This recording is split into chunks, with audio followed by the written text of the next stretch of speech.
Antibiotic resistance is a growing problem in the world today. But what does that mean? The basic definition is when an antibiotic is no longer able to control or kill bacteria. The bacteria are now resistant and are able to grow even in the presence of antibiotics. Our bodies have a supply of good bacteria. They don't harm us. They cover our skin and fill our stomach to make up a colony. They're our gut flora. We eat them daily in foods like milk, bread, and yogurt. These good bacteria help us digest other foods better and keep harmful bacteria from being able to grow inside of us.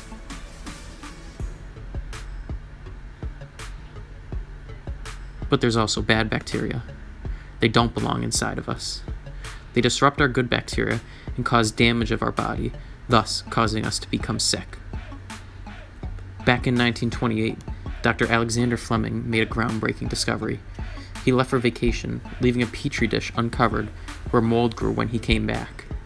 It secreted a substance that killed the bacteria in the surrounding area. It was penicillin, and then antibiotics were born from there and on out. They're powerful microbes scientists discovered in nature that can combat different types of bacteria. They're the warriors. The only problem is, they aren't specific. They don't know the difference between the good and the bad, and end up killing both of them. The good bacteria in our body make up a wall of defense. They grow closely together to leave minimal to no space for any invading bacteria to latch on and grow. But when our line of defense weakens, the invaders can settle in and begin to thrive. This is when we start to feel off, and ultimately we get sick. Bacteria have been around for hundreds of millions of years. To be able to survive for that long, they must be able to adapt. And they do. Very rapidly, to be exact. Able to change their makeup and shape to evade predators, while also finding ways to survive in extreme climates. When you get sick, all the bacteria making you sick aren't the same. They vary in their genetic makeup, each having different genes turned on and off in their DNA. That causes them to make different proteins, causing slight to major differences between them. In this representation, you see a bunch of different shapes: triangles, squares, circles.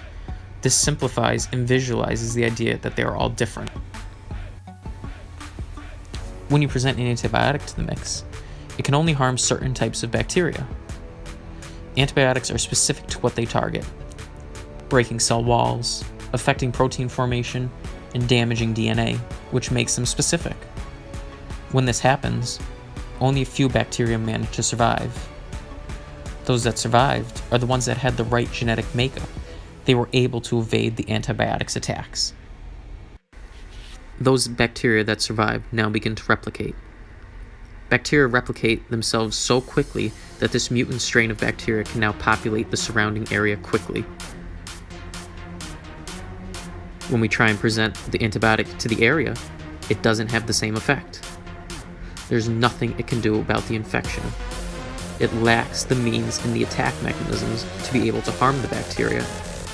And now no matter how much antibiotic you take, there's nothing that it will do. You will not get better.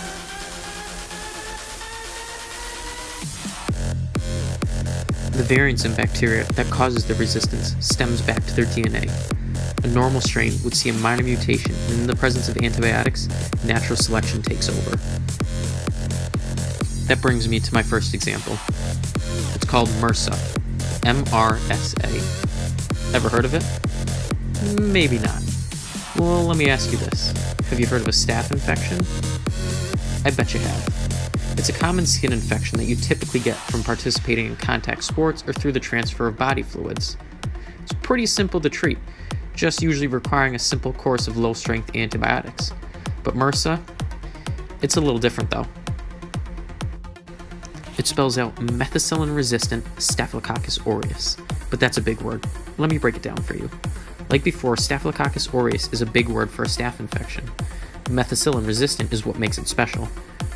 Methicillin, penicillin, and amoxicillin, basically the psyllin-based antibiotics, are what we usually use to treat this infection. This strain of staph is resistant to all of these. None of them can harm it. So we have to introduce stronger antibiotics to the infection to damage it. Something like vancomycin or daptomycin, which you probably haven't heard of before because they're really only used in the hospitals. They're no joke. But this trend will continue. They'll become more resistant to even these type of bacteria, and soon we won't have anything to treat these simple staph infections we once had. Well, then there's TDR-TB. Again, you probably haven't heard of it. I'd really say it's not that common. Well, remember that time you had to go to the doctor and they used a needle to put a little bubble under your skin? Then they asked you to come back in a few days to get it checked, and most likely the bubble was gone. Well, they were testing for a disease that's called tuberculosis. I bet you heard of that. Tuberculosis is a disease that affects the lungs. The bacteria infect the lungs, which causes chest pain and coughing that can bring up a lot of phlegm and even bring up blood. But these symptoms can also be systemic and go all across your body, which could cause major weight loss, chills, fever, and muscle pain. And although most people have the inactive infection, well, when you were at the doctor and that test came back negative, those who had the positive infection can even die from this if it's gone untreated. So that brings me to the special disease I'm going to talk about. It's called totally drug-resistant tuberculosis. I'd say that's a pretty scary term. I mean, it scares me. When I say totally drug-resistant, I mean that all first and second line drug therapies that we used to use to treat it do not work at all. It's been building up to this point though. There's been multiple drug-resistant TB strains and even extensively resistant strains. In 2009, they started to see fully resistant strains popping up. We used to use drugs like rifampicin, streptomycin, ethambutol, ethionamide. Well, you get the point, I'm not going to go on. All these drugs could once combat tuberculosis bacteria, and they're all ineffective now. That should be pretty scary to think about. That means there is almost nothing we can do to treat this form of TB, which means diagnosis could be a death sentence. And it's an outlook, really, onto what antimicrobial resistance is leading to now. The only positive that I can really see is that it has only been spotted in South Africa so far, which means that it hasn't spread across the world. If this disease can move, it can lead to pandemic-level events for the world. This is all pretty intimidating to think about, but hope really isn't all lost. There's a lot that each one of us can do. Start by taking all the antibiotics your doctor gave you. Stopping before they're gone can lead to your infection not being fully killed and allowing it to come back stronger and more resistant than before, which then you'd be able to spread to other individuals, propagating the resistant strain that you had formed. You can take these things called probiotics.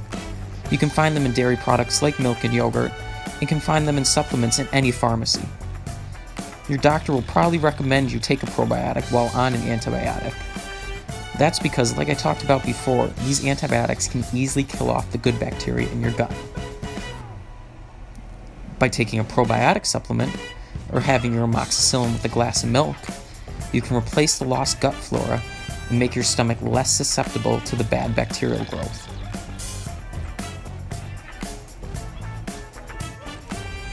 So remember, everyone, finish your antibiotics. They might taste gross now, but really a world full of superbugs definitely isn't a good idea. Thanks for listening, and see you next time.